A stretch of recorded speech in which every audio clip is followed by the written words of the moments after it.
हाल ही में supreme court ने मुख्य रूप से HECI higher education commission of India के फंडिंग कंट्रोल वाले प्रावधान पर अंतिम रोक स्टे या कड़ी टिप्पणी के साथ यथास्थिति बनाए रखने का आदेश दिया है। सुप्रीम कोर्ट ने कहा कि बिल में प्रावधान था कि अब पैसा यूजीसी की जगह सीधे शिक्षा मंत्रालय मिनिस्ट्री ऑफ एजुकेशन देगा। कोर्ट ने इस पर चिंता जताई कि इससे यूनिवर्सिटी की अकादमिक आजादी खत्म हो जाएगी। कोर्ट ने इस वित्तीय हस्तांतरण की प्रक्रिया पर तब तक रोक समीक्षा की बात कही है जब तक यह स्पष्ट न हो जाए कि यह निष्पक्ष नॉन पॉलिटिकल होगा। इसके साथ ही कोर्ट ने कहा कि विपक्षी राज्यों जैसे तमिलनाडु और केरल की याचिकाओं पर सुनवाई की, जिससे और उसके तत्पश्चात कोर्ट ने कहा कि केंद्र सरकार राज्यों द्वारा स्थापित यूनिवर्सिटीज के प्रशासनिक फैसलों एडमिनिस्ट्रेटिव डिसीजंस में पूरी तरह हस्तक्षेप नहीं कर सकती।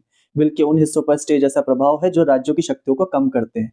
इसके साथ ही सुप्रीम कोर्ट ने एचईसीआई बिल में यूनिवर्सिटीज के अधिकारियों को जेल भेजने और भारी जुर्माना लगाने का के बहुत सख्त प्रावधानों पर भी चर्चा की। सुप्रीम कोर्ट ने इन पीनल प्रोविजंस के तत्काल लागू होने पर रोक लगाई, यह कहते हुए कि शिक्षा संस्थानों को अपराधियों की तरह ट्रीट नहीं किया जा सकता। इसके साथ ही कोर्ट ने तीखी टिप्पणी करते हुए यह कहा कि विश्वविद्यालय कोई सरकारी विभाग नहीं है जिन्हें मंत्रालय के आदेशों से चलाया जाए। कोर्ट ने साफ किया कि शिक्षा संस्थानों को अपनी एकेडमिक फ्रीडम, शैक्षणिक स्वतंत्रता मिलनी चाहिए और सरकार को उनके दैनिक कामकाजों में दखल देने का कोई अधिकार नहीं है। इसके साथ ही कोर्ट ने फंडिंग रोकने वाले क्लॉज पर भी चिंता जताई और यह कहा कि अगर केंद्र सरकार के पास पैसा रोकने की पूरी ताकत होगी तो इसका इस्तेमाल उन राज्यों या यूनिवर्सिटीज को दबाने के लिए किया जा सकता है जो सरकार की विचारधारा के साथ सहमत नहीं है। कोर्ट ने इसे वित्तीय ब्लैकमेल की संभावना बताया। साथ ही साथ कोर्ट ने नए बिल में वाइस चांसलर और रजिस्ट्रार को छोटी गलतियों पर जेल भेजने के प्रावधान पर भी चिंता जताई।